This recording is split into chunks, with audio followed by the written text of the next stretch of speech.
Hi, David here of Lancaster Honda, and here we've got a 2013 63 plate Honda CR-V.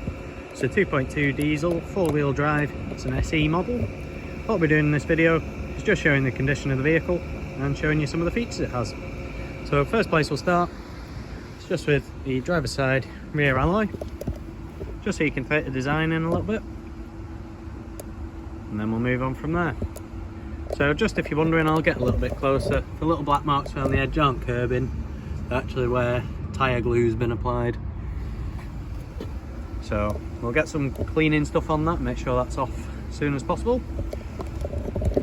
And then just down the side of the vehicle, before we move on to the next alloy, you can see there's no dents, no scratches anymore.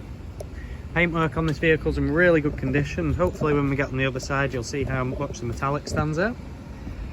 Then onto the mirror cap, where you can see how clear the paintwork is there, and you can catch the metallic a little bit on that. But moving on from there, onto the driver's side front alloy. Again, no condition on that one at all, very good condition there. Then moving on around the front, so the first of the features, we do have parking sensors, so there's one there, and then the mirrored on the other side, another there, another there. I'll just give you a clean shot of the bonnet as well, just to show there's no dents, no scratches in that either. And just so you know, the headlights as well do have an LED running light along this bottom there, so you can see that when you're driving. And just show the other one so you can prove there's no clouding on it. Then moving on from there, onto the passenger side front alloy. Again, no wear or tear to be found on that one. And then I'll just give you that view down the side of the vehicle there. And the same shot from the other side. And I'll see if I can pick up the metallic on this rear quarter panel. In fact, actually the bumper's showing it just a little bit better. So there you go, you can see how much the metallic actually stands out and the sun's on it. Really is quite a nice shade, this one. And just before we forget, passenger side rear wheel. Again, really good condition. So I'll move on to the boot, and just before we get in, you do get parking sensor along the rear as well. So there's 4 there, and you've also got reverse camera on this one. But just before we pop the boot open, you do get a tow bar on this one. I'm sure any of you that like towing want to know what connector it's got. So there you are. With it being 4-wheel drive and the 2.2 diesel, this is a perfect vehicle for towing. So we'll just pop the boot itself open. That's just a little handle just down there. There we are. And inside the boot there is a rubber boot liner that will be staying with the vehicle, which I've got to say has kept the carpet underneath in immaculate condition. As you can see, looks like it's never been used. In fact, we'll just take that out for the time being. Just makes it a bit easier to access everything else, and I'll put it straight back in after.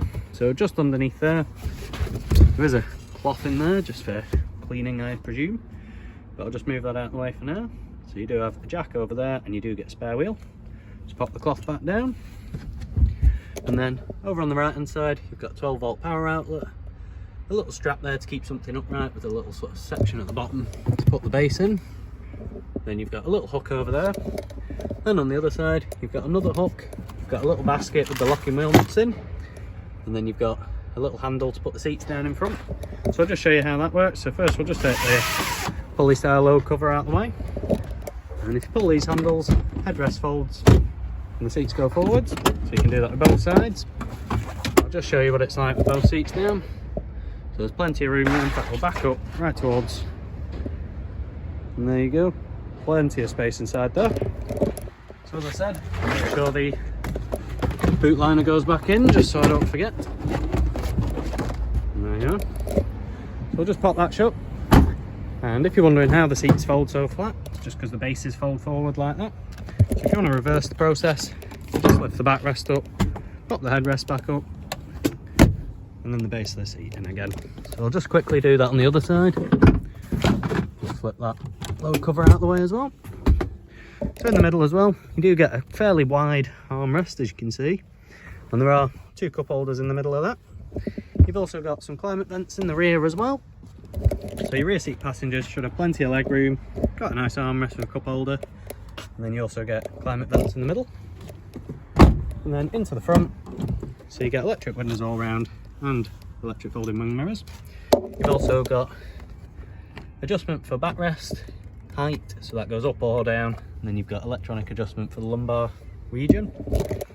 And then just as you get in, you get vehicle stability assist off, parking sensors. You've got a little button down here for the alarm for the vehicle, and you've got an economy button, so there's a few just separated off over there. And we'll just start the engine, just so you know it does start nice and healthily. And there we go.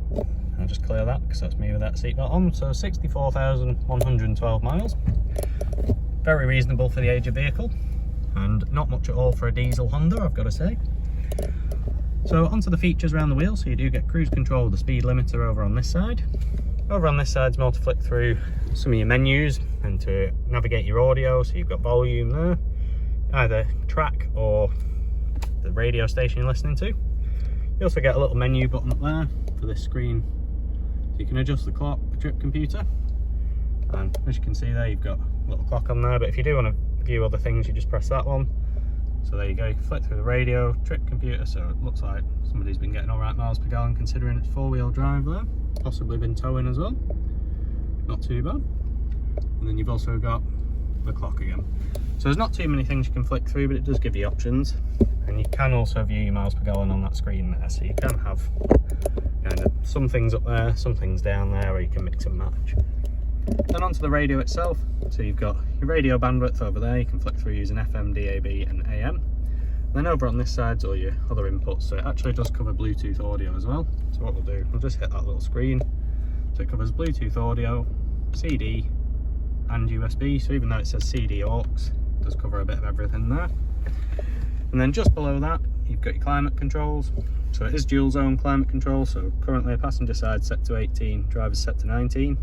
All you do is you hit auto, it'll go on auto, and you adjust your temperatures how you like. And if you're on your own and you're just driver, just press sync and all of them will go to the same, and then they all just adjust with the right hand side. And if you don't want it on auto, you can then adjust the fan speed. However, I would suggest just leave it on auto and it does exactly what it says on the tin. But for now, I'll just turn that off. And below there, you've got a nice manual 6-speed gearbox. Again, Honda's typical short throws, very nice to use. You've then got 12-volt power outlet below that, and your auto stop start off button there. And then you've got a nice manual handbrake with 3 separate cup holders. One's a little bit more squared off at the front, probably a bit more suitable for a carton. Then you've got nice comfy armrest, which does slide forward. It's got 2 settings, so that's the first and that's the second. And then underneath there, you have your aux input. You've then got another 12-volt power outlet, and then you've got a USB there.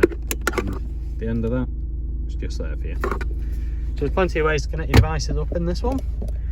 And then we'll just finish off my favourite little feature for a CRV. So you do have a sunglasses holder, but if you do have some naughty kids in the back that you want to keep an eye on, you got a little mirror there to keep an eye on everyone. Also handy just for chatting, so you can sort of keep a bit better eye contact with the people you're talking to in the rear. But if there is anything I've not covered in this video, or maybe you'd like to come down test drive the vehicle in person, don't hesitate to get in contact and we'll see what we can do to help. Thanks, take care, bye.